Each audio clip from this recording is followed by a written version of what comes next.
હવે મુંબઈની જેમ સુરતમાં પણ ગણેશ મહોત્સવનું આયોજન કરવામાં આવે છે।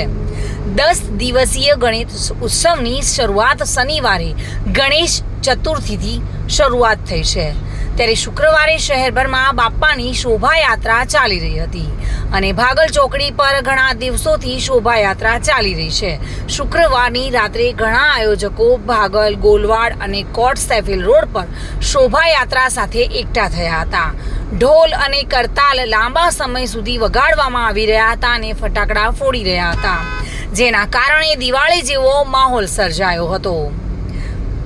બાળકો, વૃદ્ધો, મહિલાઓ અને પુરુષો તમામ સમાન પરંપરાગત વસ્ત્રોમાં જોવા મળ્યા હતા અને ભાગલ, અડાજણ અને રિંગ રોડ સહિત વિવિધ સ્થળોએ શ્રીજીની મૂર્તિઓથી શણગારેલા સ્ટોલ પર ભક્તોની ભીડ ઉમટી હતી।